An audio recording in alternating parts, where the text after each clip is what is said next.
अस्सलाम वालेकुम फ्रेंड्स, मैं हूं आसिफ इकबाल और आप देख रहे हैं आसिफ इकबाल टीवी। फ्रेंड्स, आज की वीडियो में हम ये देखेंगे कि कैश मेमोरी क्या होती है और ये कैसे काम करती है।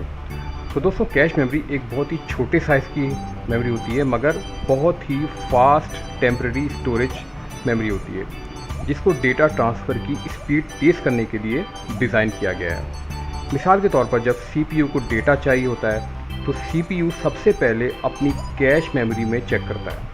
अगर डेटा वहाँ मिल जाए तो इसे कहते हैं कैश हिट, और अगर डेटा वहाँ ना मिले तो इसे कहते हैं कैश मिस। कैश मेमोरी 3 अक़साम की होती है, L1, L2, L3, यानी level 1, level 2, level 3। Level 1 memory fastest होती है क्योंकि ये CPU के अंदर ही होती है, अंदर ही इसको बनाया जाता है, जबकि लेवल 2 और लेवल 3 CPU की चिप पर लगी होती हैं, या आप यूँ समझ लें कि CPU के बिल्कुल करीब होती हैं, जिसको हाई स्पीड बस के ज़रिए जोड़ा जाता है। इस तरह डेटा ट्रांसफ़र की स्पीड काफ़ी तेज़ हो जाती है। CPU सबसे पहले डेटा को L1 में चेक करता है, अगर डेटा वहाँ ना मिले तो L2 में चेक करता है, अगर वहाँ भी ना मिले तो L3 में चेक करता है, इसके बाद रैम में चेक करता है और फिर हार्ड ड्राइव में चेक करता है। लेकिन इस तरह प्रोसेसिंग की स्पीड कुछ कम हो जाती है। लेकिन अगर CPU को डेटा L1 में ही मिल जाए तो प्रोसेसिंग बहुत ही फास्ट हो जाती है। अगर क्वाड कोर प्रोसेसर है तो हर कोर की अपनी L1 और L2 कैश मेमोरी होगी, जबकि L3 एक शेयर्ड मेमोरी होती है जो सारे कोर शेयर करते हैं।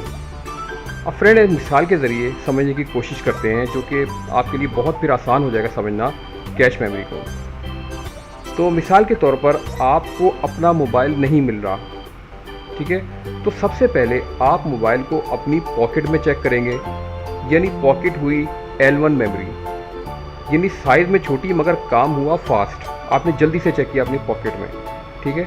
अगर वहाँ आपको मोबाइल ना मिला, ठीक है, तो आप अपने रूम में चेक करेंगे, यानी आपका जो अपना रूम है आप उसमें चेक करेंगे, तो रूम हुआ L2, यानी पॉकेट से तो रूम बड़ा है, ठीक है, मगर थोड़ा टाइम लगा आपको, ठीक है। अगर रूम में भी ना मिले आपको तो आप चेक करेंगे पूरे घर में, आप इसको समझ लें L3। अब घर, पॉकेट और आपके रूम से बड़ा तो है मगर इसमें आपको थोड़ा टाइम और लगा, ठीक है। तो फ्रेंड्स, उम्मीद है इस मिसाल से आपको cache memory L1, L2, L3 को समझने में काफ़ी आसानी होगी। तो फ्रेंड्स, उम्मीद है आज की वीडियो आपको पसंद आएगी। Kindly like and subscribe my channel. Thanks for watching.